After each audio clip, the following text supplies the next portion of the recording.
Ferdy, can we get a big hello from you? Hello to everyone all over the world, Mexico. Bruno Kavanagh, I see, is with us, and very nice to see you all. I'm a bit of a Zoom virgin, so if I disappear out of shot or something, please forgive me, but I'll do my best. Can I just say that I think Mark has pretty well done my job for me, that in setting up this, how very old this challenge to our constitutional systems is. I mean, tyrannos started off as a perfectly straightforward word for king, but by the time of Plato and Aristotle, they were using it in our modern pejorative sense. So that was already happening then, and I'm very intrigued by his the description in the Republic of the lighting at the festival down at the Boriss, which sounds quite like a Trump rally. I mean, you can sort of see the uneasy charm of those occasions and the people who manipulate them. Well, that's right, Ferdy. And what you do in the book is to analyze the elements of tyranny and of Caesar's. And in the way, going from Caesar to Cromwell, Hitler is in it, Boris, and you analyze how these people work, and you isolate common characteristics, common factors to their sort of rise to power. And so in a sense, it's a rather a depressing book, isn't it? Because not that long ago, quite recently, certainly in the West, people were kind of congratulating themselves on what wonderful progress we've made over the last 2,000 or 3,000 years. And you start the book, or at least quite early on in the book, you mention Francis Fukuyama's thesis or book, The End of History, which I think came out in 1989. Came out in 1989, just after the... 1989, yeah. What was that book all about, and why does it look a bit sort of silly now?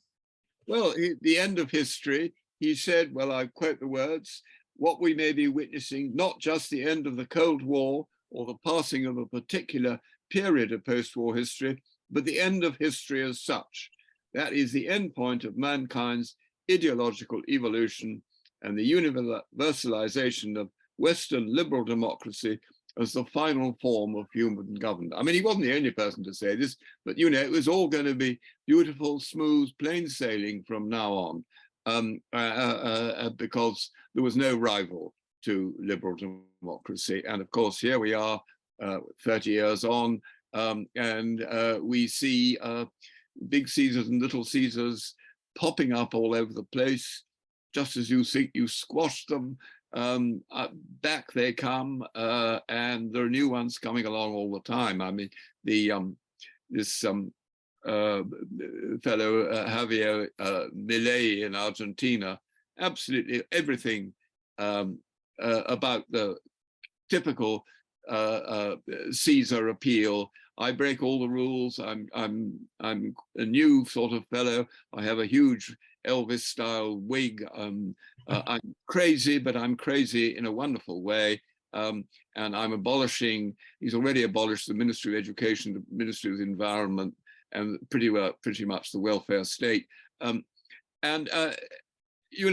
is all very exciting, and it catches the fancy every time.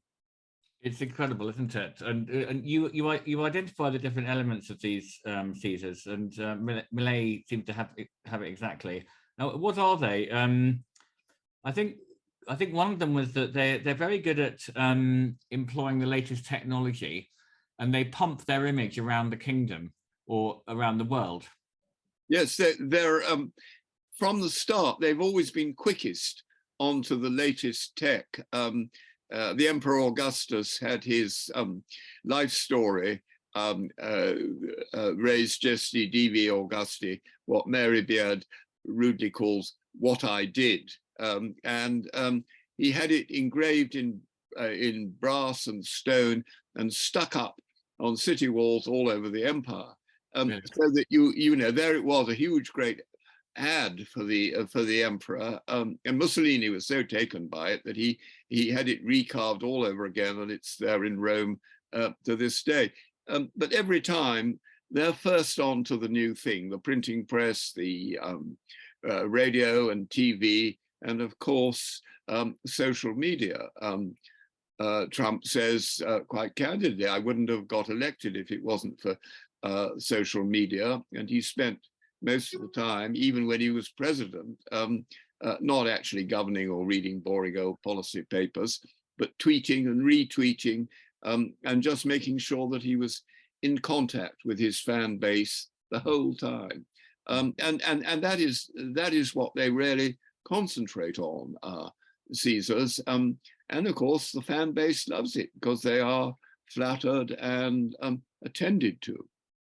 Well, that's the thing, why is it that that the fan base love them so much? Because, in the case of Trump and Boris, we sort of liberal elite, I don't know what we are, but, most right-thinking people, to me, are sort of fairly horrified by the rise of Trump and of Boris. But, you can't deny the fact that half of America was voting for him, and also that Boris was very, very popular as well. Yeah, well, they're fun. That is, in a word. And the more they break the rules or defy convention, the more you think, well, he's worth giving a go to. I mean, in Britain, we've seen the rise of Boris from being a chat show star to being prime minister, but it was done with total concentration on the object in view. I mean, when he became an MP, Boris, he didn't go to any of the committee meetings or take part in he hardly spoke in the House of Commons. He was on, things like Drive Time and Have I Got News for You. That's how you do it. You concentrate on reaching out to the people and who feel rightly or wrongly that they've been neglected. And that's what, Julius Caesar was very good at that. Napoleon was brilliant at it. His bulletins were entirely sort of fairy stories, embellished accounts of what he'd done. And all the artists of the day, painted great pictures of him crossing the bridge at Arcola, one of his first victories in Italy. Well, in fact, he never crossed the bridge because the Austrians fought back bravely. Napoleon fell in the water up to his neck and had to be dragged out, rescued from drowning. But it became an epic thing. And but at the same time, people know. That's what's so interesting, is people realize it. So that even in Napoleon's day, to lie like a bulletin became a cliche, a catchphrase, because everyone knew it was all made up, but they still loved it.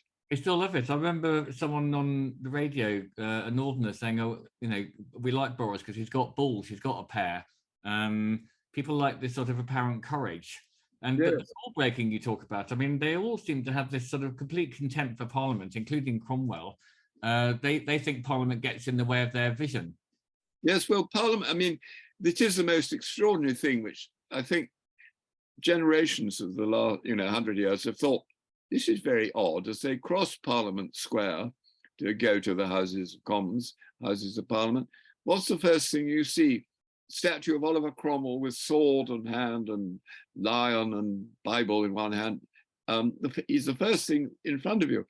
But Cromwell, what do we also know him for?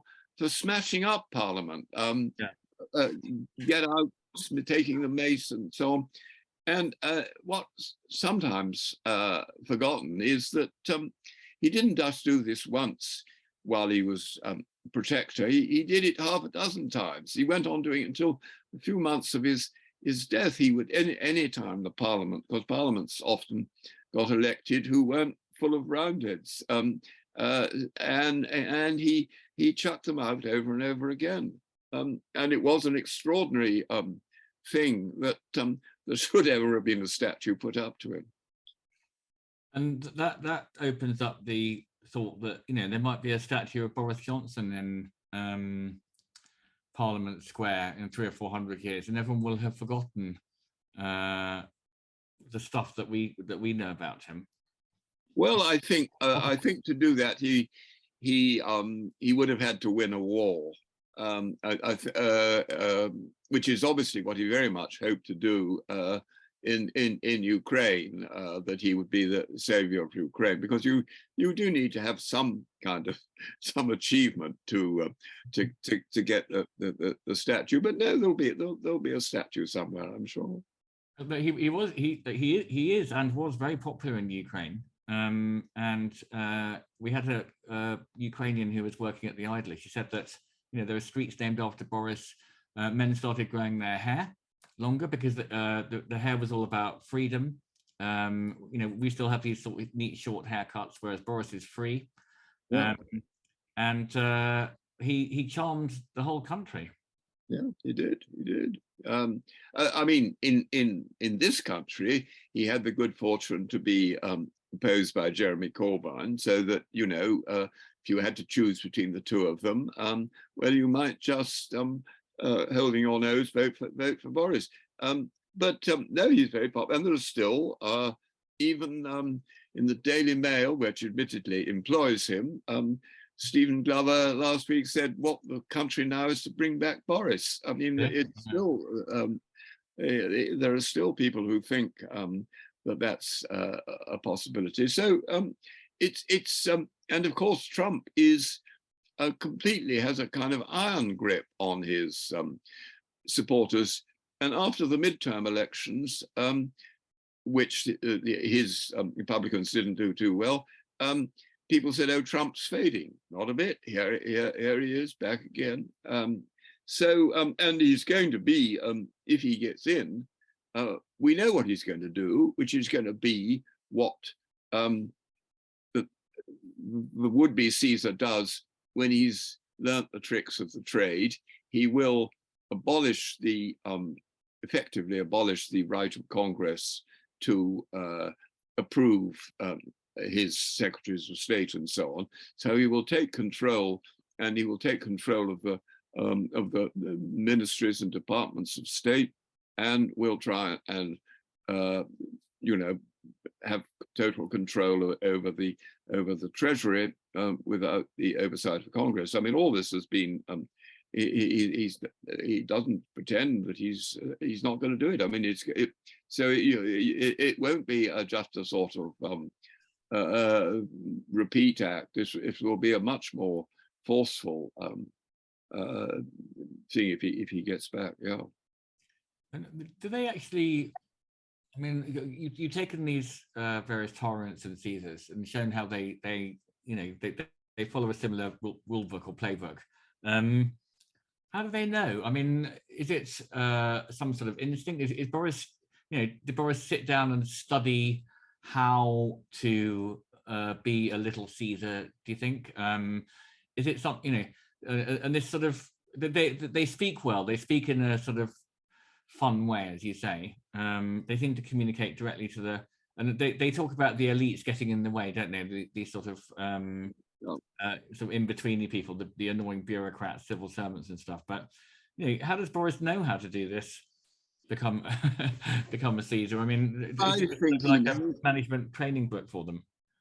I think he's been doing it ever since he was intriguing to become president of the Union at Oxford. I mean, a lot of people intrigued to reach that empty eminence, but he intrigued twice as much. Yeah. And he already was using what he called his stooges. Again, as with Trump, quite candidly saying you have to have the stooges to get the votes. But your stooges are always going to be disappointed, so you have to get fresh stooges. He's and he continues to use the same language 40 years later when his diehard enthusiasts who wanted to bring him back from the West Indies to succeed Liz Truss.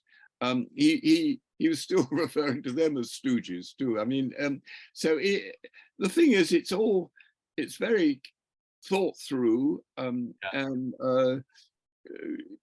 carefully planned, and of course you have to have luck, and you have to have daring to take it on, and you have to overcome the initial suspicions of everybody who say, well, you know, he's just a charlatan, a mountebank. He can't possibly become president or prime minister. But of course, actually, the impossibility of it makes it all the more alluring. You know, people think, yes, well, let's give it a go. Wow. Now, how did you? Tell us about the genesis of the book, Ferdy. How did it sort of come about in the first place? More recently, you've been writing novels, and this book suddenly appeared. Which, by the way, listeners, you know, I'm recommending to everybody. I've got my children to read it. We were even looking at my son Henry's annotations in the margin, because it's so, you know, educational. But how did you come up with the idea for this? Was it sort of germinating for a while, and then how did you, you know, research it, put it together? Well, I think research is putting it rather grandly. I mean, it's sort of cobbled together from various bits of reading. I think, well, I think it's probably from doing quite long essays about people like Napoleon and Cromwell, and suddenly thinking, hey, this is familiar. The way he's carrying on,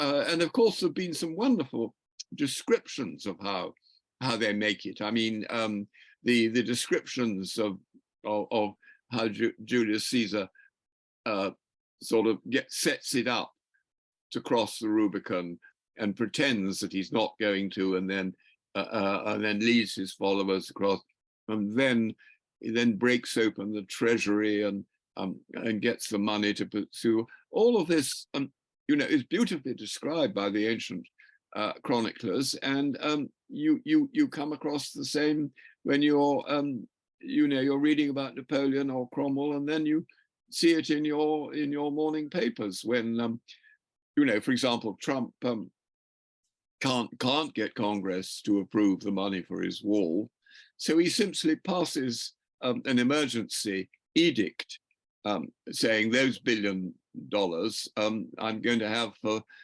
to build my wall, and Congress said, no, you can't do that. That with those $1 billion were voted for ordinary defense for the US forces. And he just says this is a US emergency. In fact, he didn't get the money because he got chucked out before he managed to get his hands on it. But I mean, they use the same techniques over and over again. Yeah, it's extraordinary. Do you worry a bit though, Ferdy, that, you know, by putting, you know, Boris next to Caesar, both in the pictures, which are quite funny on the cover, and saying how they rise and how they fall from Julius Caesar to Boris Johnson? I mean, you're playing right into his hands, aren't you? Because you're elevating Boris to the level of a Caesar. Oh, I agree. Yeah, no, you're quite right. That is that's a danger. But I mean, the point I'm trying to make is that the little Caesars, you know, I mean, there are plenty of little Caesars around, the Netanyahus and Orbans and so on. They don't go anywhere near as far as the big Caesars, but the techniques are the same. The contempt for the law, contempt for parliament, break the rules. I'm new, I'm different, and I'm against the elites. I'm for you, the lost people, the people who've been left behind. I'm the only one who can help. So I absolutely agree. You could say I'm by doing that, I'm sort of bigging up the little ones. Bigging him up, yeah. But I think it is. I think, you know, I think it's a point worth making that they all still use the same old the same techniques. Yeah. Yeah. Well, it made me think of a comment I remember reading about John Wilkes, who was the sort of, they called him the firebrand in the 18th century. And you know, he was sort of famously promiscuous and, you know, sort of a libertine. like Boris, and they're often libertines, aren't they? And they have mistresses and wives, children everywhere, and this sort of thing.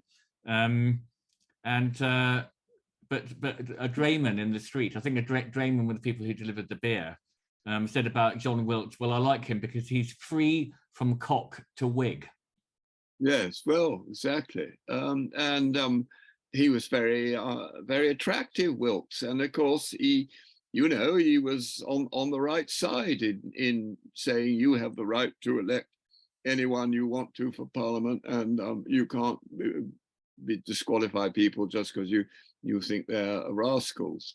So no, he was he's very interesting example of how the sober sides, in vain condemn the free spirit, because the more they do it, the more lovable he appears.